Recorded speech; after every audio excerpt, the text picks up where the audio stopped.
राहुल गांधी से जुड़ी यह खबर है, जहां राहुल गांधी की नजरें ओबीसी वोट बैंक पर है। अब राहुल के बयान पर सियासत गरमाई है। उदित राज ने तो राहुल गांधी को दूसरा अंबेडकर ही बता दिया है।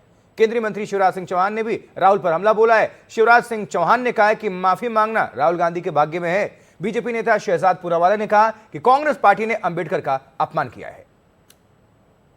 राहुल गांधी जी की बात में दूरदर्शिता बहुत है। यानी अगर पिछड़ों को हम ऊपर लाते हैं या दलितों को ऊपर लाते हैं तो हमारी अर्थव्यवस्था बड़ी होगी, बाइंग पावर बढ़ेगी, क्रय शक्ति बढ़ेगी और जो समाज के अंदर असमानता है वह कम होगा। तो राहुल गांधी जी की बात को अगर ओबीसी समझ गया तो चल पड़ा तो राहुल गांधी उनके लिए सेकंड अंबेडकर सिद्ध होंगे। राहुल जी बहुत देर से समझ पाते हैं। पहले उन्होंने आपातकाल के लिए माफी मांगी, फिर उन्होंने सिख दंगों के लिए माफी मांगी, फिर उन्होंने ओबीसी से माफी मांगी। ओबीसी के लिए किया क्या कांग्रेस ने?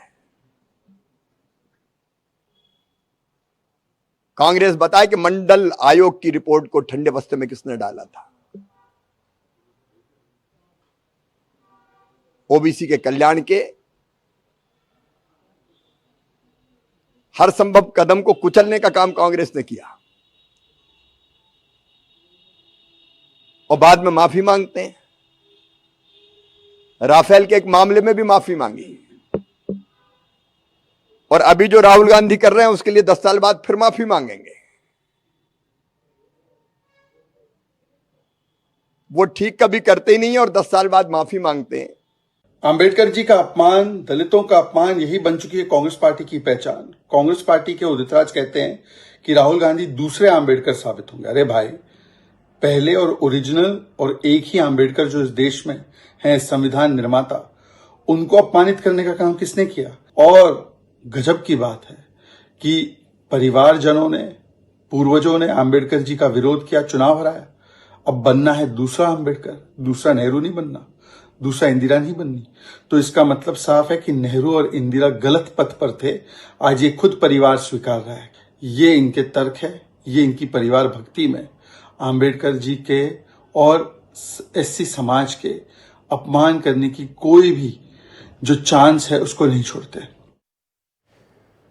दरअसल देखिए, बिहार में चुनाव है तभी तो तनाव है और राहुल की ओबीसी वोटों पर नजर है। अब आपको बताते हैं कि बिहार में ओबीसी में कितने दावेदार हैं, यानी अभी किसके कितने सदस्य हैं। तो चलिए शुरू करते हैं। देखिए, ओबीसी वोट के कितने दावेदार। BJP 80, RJD 77, JDU 45, Congress 19, left front 15। ये आपको हम दिखा रहे हैं ओबीसी वोट के कितने दावेदार जो हैं वो उनके डिटेल्स दे रहे हैं हर एक पार्टी से। तो बिहार में कितने ओबीसी हैं प्रतिशत में? 63% से ज्यादा आबादी ओबीसी और ईबीसी है। ओबीसी 27.13% है, ईबीसी 36.014% है। एससी कितने हैं? 19.65% हैं और एसटी कितने हैं? 1.68% है। यह बिहार का समीकरण है जातीय।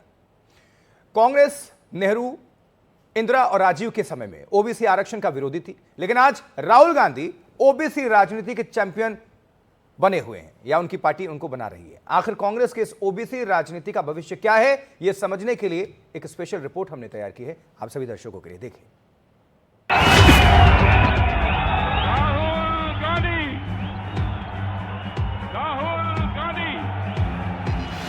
अपनी राजनीति की किताब में जिस चैप्टर को राहुल गांधी आजकल बड़े चाव से पढ़ रहे हैं उसका नाम है ओबीसी। ओबीसी कांग्रेस। तो इसके लिए राहुल गांधी का दावा है कि वो ओबीसी के नए उद्धारक हैं।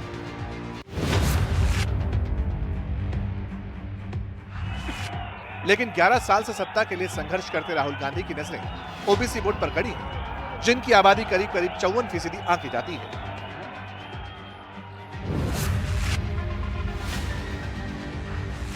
नजरों में बसे वोट और जुबान से निकलते ओबीसी प्रेम के लिए राहुल गांधी का पहला कदम है मूल स्वीकृति। न्याय योद्धा राहुल गांधी जी के भागीदारी न्याय आंदोलन में वैसे ही लड़ेंगे जैसे हमारे पुरखों लड़े।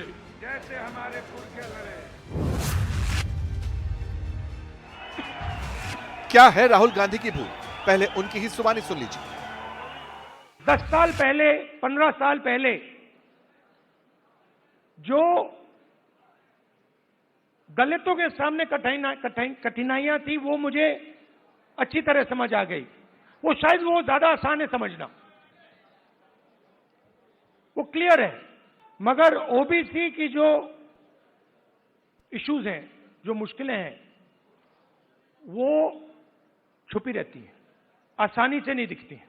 अगर मुझे आपकी हिस्ट्री के बारे में, आपकी इश्यूज के बारे में थोड़ा सा भी ज्यादा मालूम होता, मैं तभी जाति जनगणना करा देता। और मैं स्टेज से कह रहा हूं, वो गलती है मेरी, और कांग्रेस पार्टी की गलती नहीं है, मेरी गलती है। और इस गलती को मैं ठीक करने जा रहा हूं। अब भूल हो गई है तो उस भूल का सुधार भी होना चाहिए। तो राहुल गांधी ने ओबीसी के लिए दूसरे कदम का दावा किया है, वो है भूल सुधार।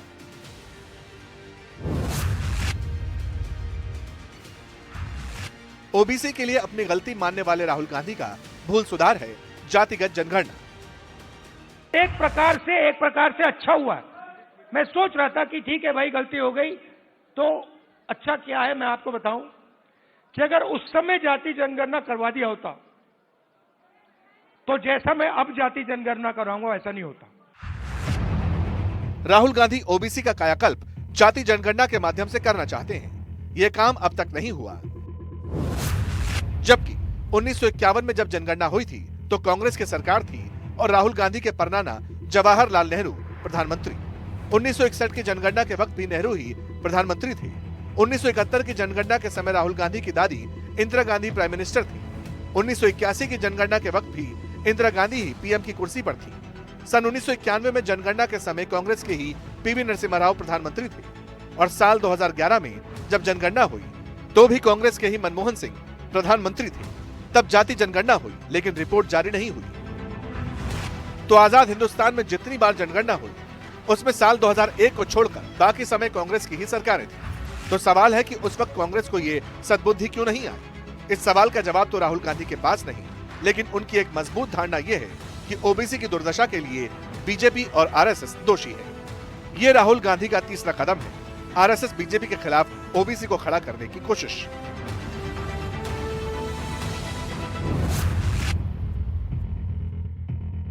दलितों की हिस्ट्री है ना? देश के दलितों को अंबेडकर जी ने उनकी हिस्ट्री समझाई। आप वही सवाल आदिवासियों से पूछो, आपकी हिस्ट्री क्या है, वो आपको बता देगा। मगर अगर आप ओबीसी से पूछो कि भैया आपकी हिस्ट्री क्या है, आप जवाब नहीं दे पाते हो। इसका कारण है आपकी हिस्ट्री को आरएसएस और बीजेपी ने मिटाया है। एक वक्त था कि पूरे देश में कांग्रेस की सत्ता का सूरज कभी डूबता नहीं था।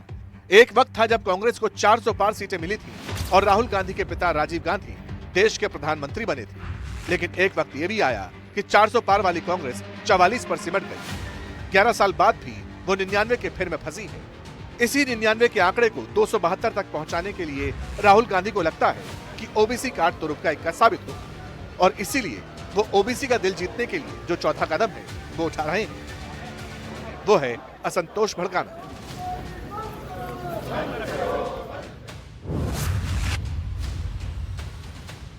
बजट बना, मिठाई बांटी जा रही थी, याद है आपको?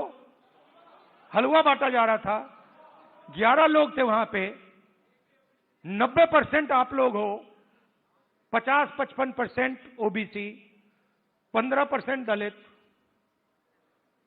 9% आदिवासी, कोई नहीं वहां पे। हलवा बट रहा है। वो हलवा में जो चीनी गई वो आपने बनाई। हलवा आप बना रहे हो और खा हो रहे हैं। ओबीसी की जिंदगी में टर्निंग पॉइंट साल 1990 में आया जब वीपी सिंह ने उनके लिए सरकारी नौकरियों में 27% आरक्षण का प्रावधान किया।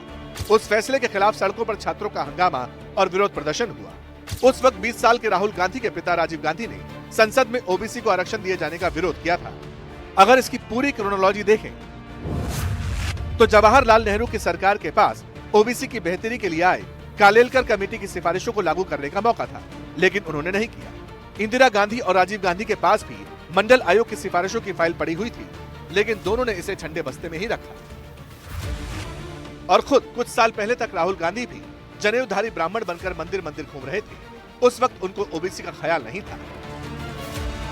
जो आदमी अपर कास्ट का होके अगर बैकवर्ड को साथ देता है, उनके वजह से गालियां खाता है, शेड्यूल कास्ट के लोगों को सपोर्ट करता है, दीन दलितों को सपोर्ट करता है, तो उसका साथ नहीं देंगे तो किसका देंगे? मनमोहन सिंह के 10 साल के कामकाज का क्रेडिट राहुल गांधी अपने सिर बांधने से नहीं हिचकते। मनरेगा से लेकर भोजन के अधिकार तक कई बुनियादी सवालों का क्रेडिट वो लेते हैं, लेकिन उसी सरकार में मानव संसाधन विकास मंत्री रहे अर्जुन सिंह की ओबीसी को शिक्षा में आरक्षण देने के काम को अपने काम में नहीं मानते। मैंने कहां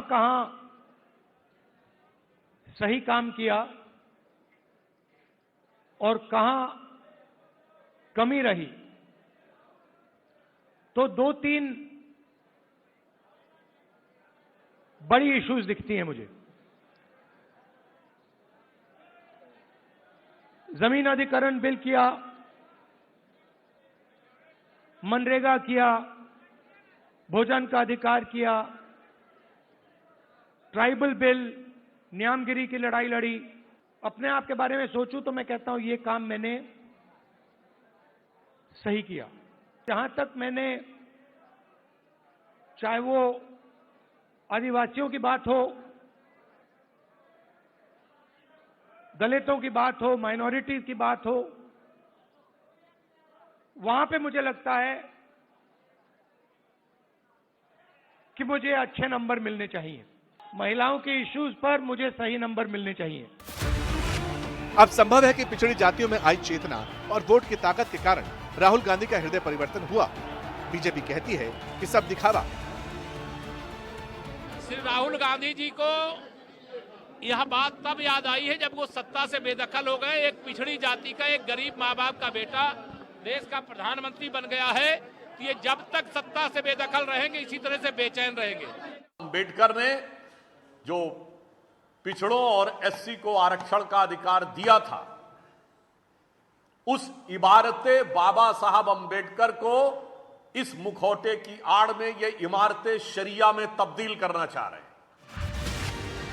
ओबीसी वोट पर खींचतान स्वाभाविक है, लेकिन बीजेपी कहती है उसने तो एक ओबीसी को ही प्राइम मिनिस्टर बना रखा है, जिसे देश सबसे ज्यादा प्यार करता है। एनडीटीवी इंडिया की रिपोर्ट।